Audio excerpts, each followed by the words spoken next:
Oke, Assalamualaikum warahmatullahi wabarakatuh. Alhamdulillahirabbil alamin. Puji syukur kehadirat Allah Subhanahu wa taala. Pada kali ini kita insya Allah akan melanjutkan pada sesi mata kuliah komunikasi bisnis dan pembahasan kali ini kita akan membahas terkait dengan perencanaan pesan-pesan bisnis. Nah, setelah memperoleh gambaran mengenai berbagai macam bentuk saluran komunikasi bisnis, baik yang bersifat formal maupun informal, yang kemarin kita telah bahas ya, langkah berikutnya adalah melakukan perencanaan pesan-pesan bisnis, mencakup pesan-pesan yang disampaikan secara tertulis, misalnya surat, ataupun yang disampaikan lisan, seperti itu. Nah, oleh karenanya sebelum ya, dalam konteks komunikasi bisnis sebelum kita menyampaikan pesan-pesan tersebut, alangkah baiknya kita harus memahami bagaimana proses komposisi dalam pesan-pesan bisnis tersebut. Dalam hal ini, perencanaan pesan-pesan bisnis lebih difokuskan pada perencanaan bisnis secara tertulis. Meski demikian, tentu saja bisa dilakukan untuk pesan secara lisan. Karena pada pesan secara lisan kita pun tetap membuat perencanaan atau secara garis besar kita juga membuat notes atau garis-garis besar yang ingin kita sampaikan. Oke, kita mulai dari yang pertama untuk memahami proses komposisi itu seperti apa sih. Nah, pemahaman proses komposisi pesan-pesan bisnis sebenarnya hampir sama dengan penerapan dalam manajemen di sebuah organisasi, di mana itu dibutuhkan yang pertama adalah perencanaan. Kita merencanakan apa saja sih yang ingin disampaikan, kemudian pengorganisasian terhadap pesan-pesan tersebut, dan revisi seperti itu untuk finishing sebelum disampaikan kepada audiens. Nah, kita akan bahas satu persatu. Dalam sesi ini kita akan membahas terkait dengan perencanaan, tapi kita akan mengulas satu persatu secara sekilas terlebih dahulu. Nah, pada perencanaan kita bisa lihat pada slide di bagian bawah, dalam fase perencanaan dirancang hal-hal yang cukup mendasar.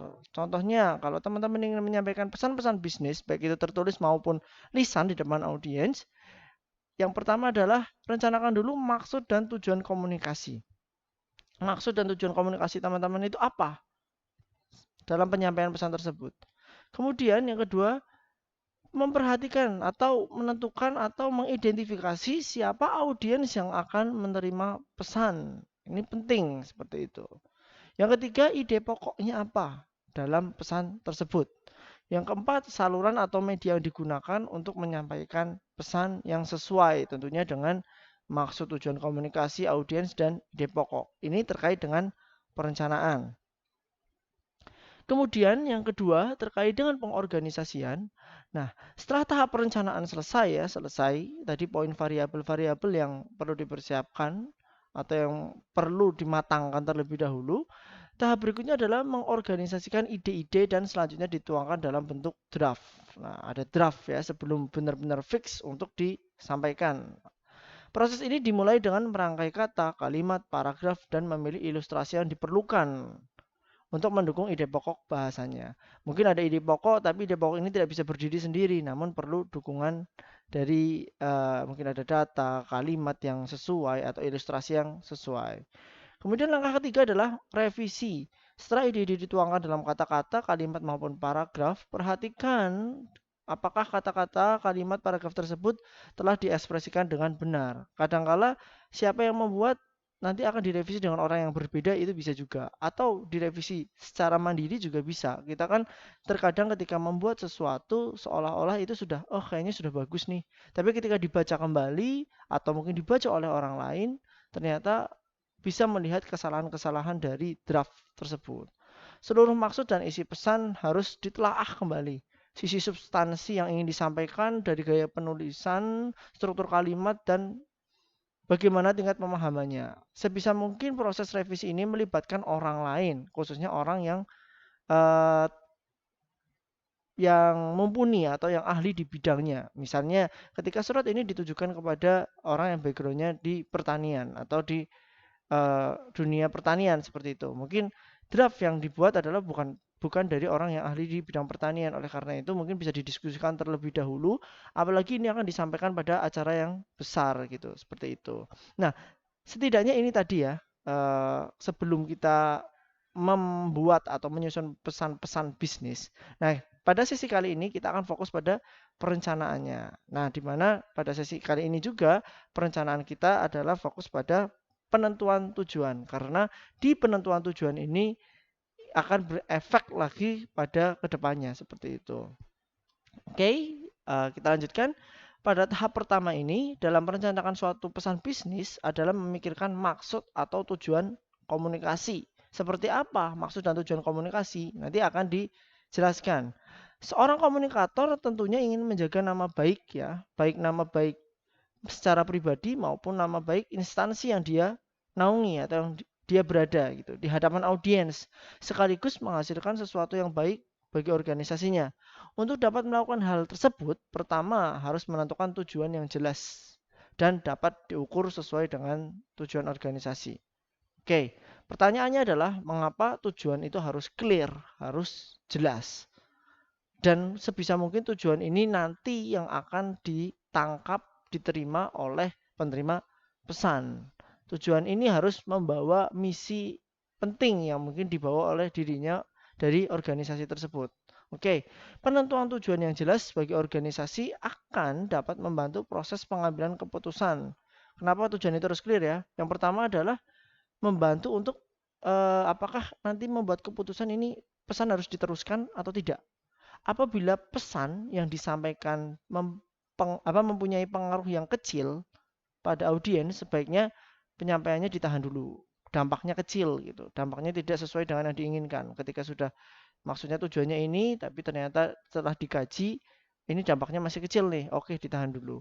Kalau dampaknya besar, oke, baru diteruskan atau disampaikan.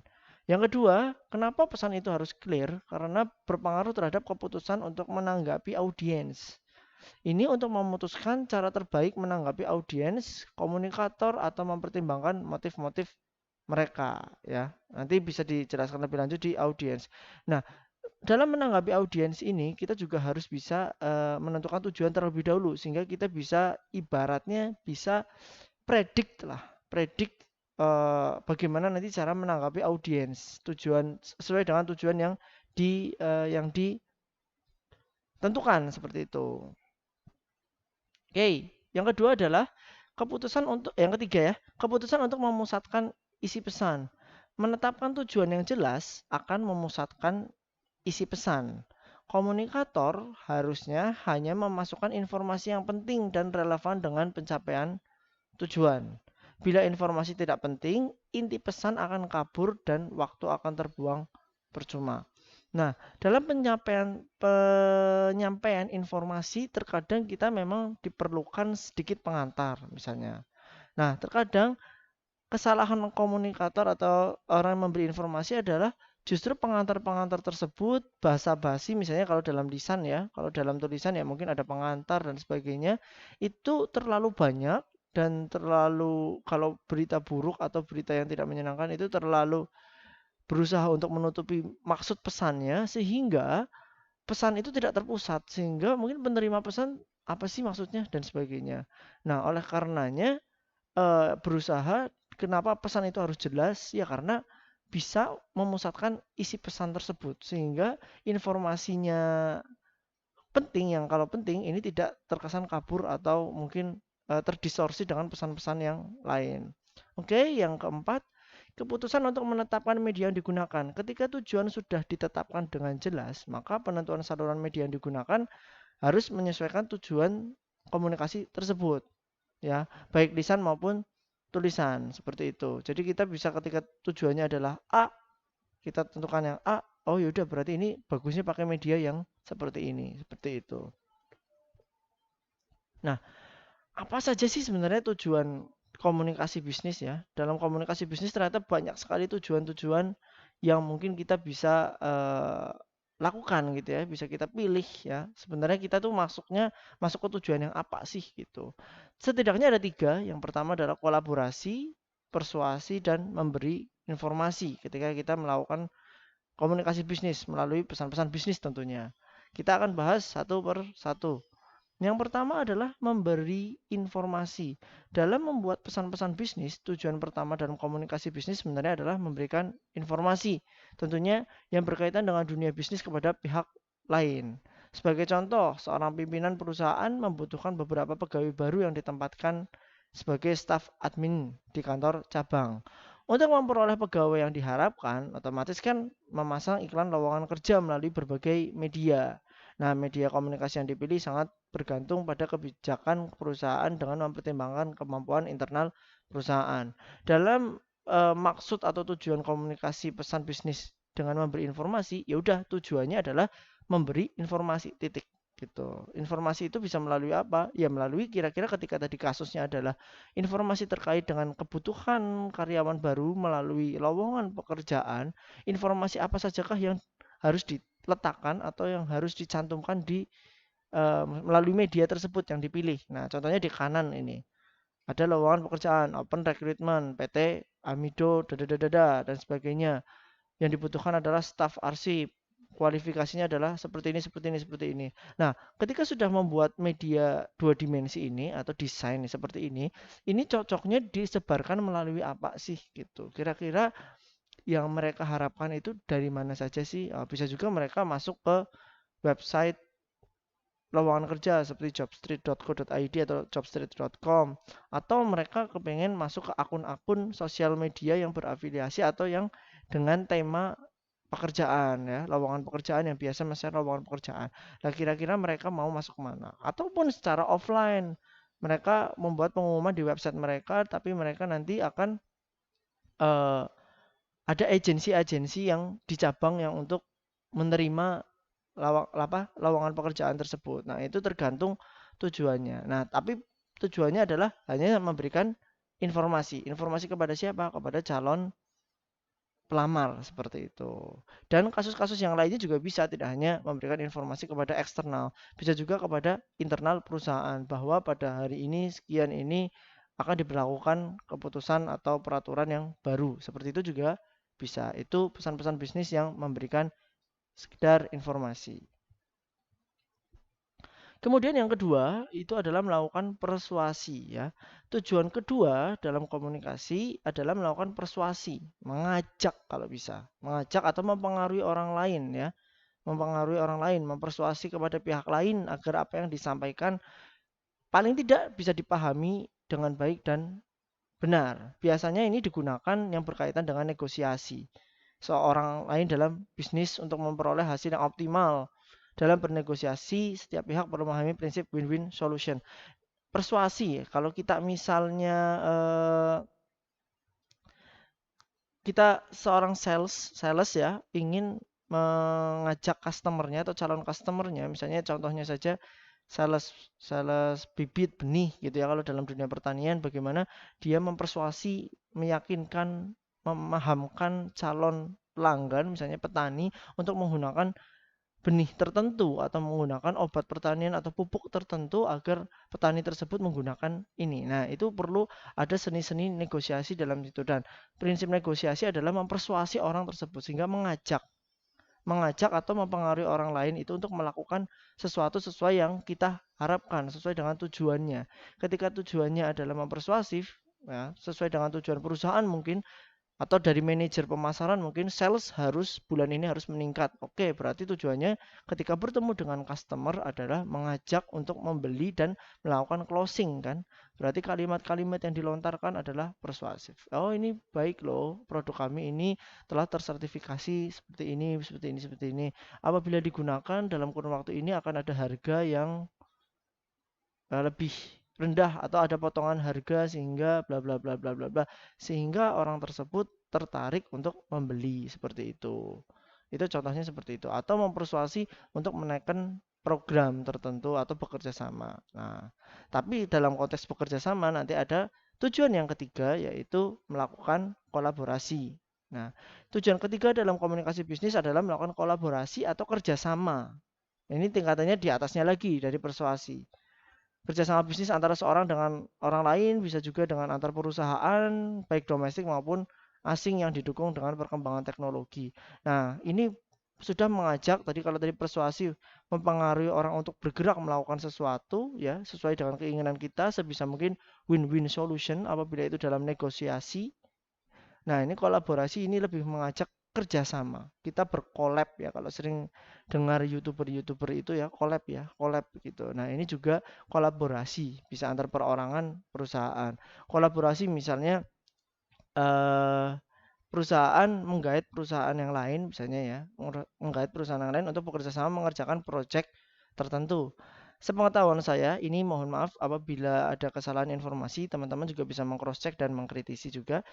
Sepengetahuan saya misalnya contohnya misalnya perusahaan Telkom ya, IndiHome itu ya, Telkom IndiHome di mana secara tower biasanya itu ada perusahaan tersendiri gitu yang bekerja sama. Jadi tower-tower itu ada rekanan perusahaan lagi. Jadi bukan melulu dari IndiHome-nya atau dari Telkomnya. Itu ada rekanan tersendiri. Nah, berarti kan sebelum mengerjakan proyek tersebut pasti ada yang namanya proses negosiasi, kemudian masuk ke ranah kolaborasi bekerja sama untuk mencoba membuka akses bagi seluruh masyarakat khususnya yang ada di Indonesia agar memperoleh akses internet. Nah, contohnya seperti itu.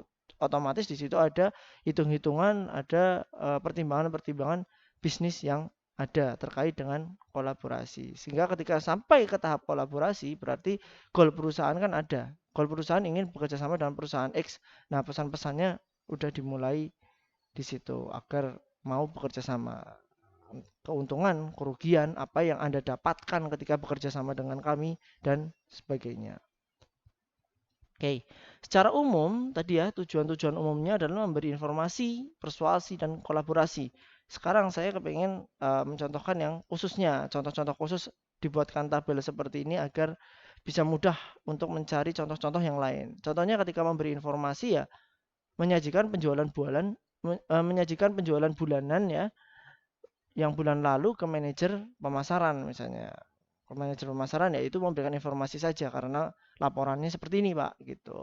Adapun untuk membujuk atau persuasi itu meyakinkan manajer pemasaran untuk mengangkat beberapa karyawan baru di bagian penjualan ya, dengan kalimat-kalimat tertentu atau dengan tulisan kalau misalnya itu tertulis ya dengan data-data tertentu bahwa kita satu orang memegang berbagai macam pekerjaan oleh karenanya diperlukan karyawan baru untuk misalnya rasionya pekerjaan dengan pekerjanya itu seperti ini.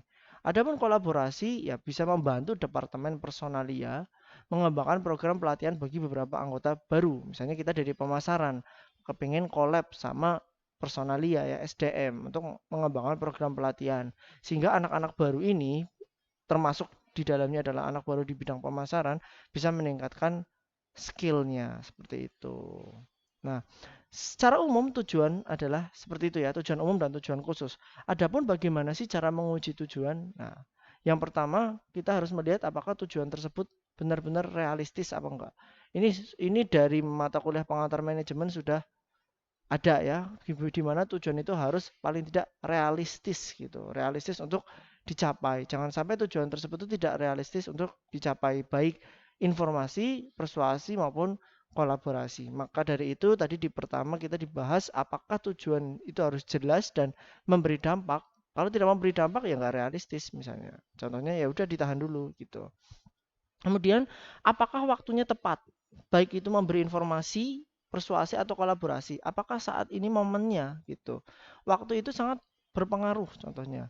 Jangan sampai kita mempersuasi customer ketika ketika itu tidak berdampak ya, tidak berpengaruh gitu. Waktunya tidak tepat. Contohnya manajer pemasaran atau di bidang pemasaran pariwisata misalnya. Sekarang kan waktu masa pandemi kan pariwisata terkena dampak yang paling salah satu yang paling besar. Nah, sekarang lagi pandemi PSBB mungkin tiba-tiba manajer pemasaran mungkin di Jakarta ya, di Jakarta gitu mengeluarkan kebijakan bahwa kita harus promosi besar-besaran gitu, mempersuasi pelanggan besar-besaran untuk datang ke Jakarta, untuk menikmati wisata di Jakarta. Yaitu salah satu yang menurut saya waktunya tidak tepat gitu.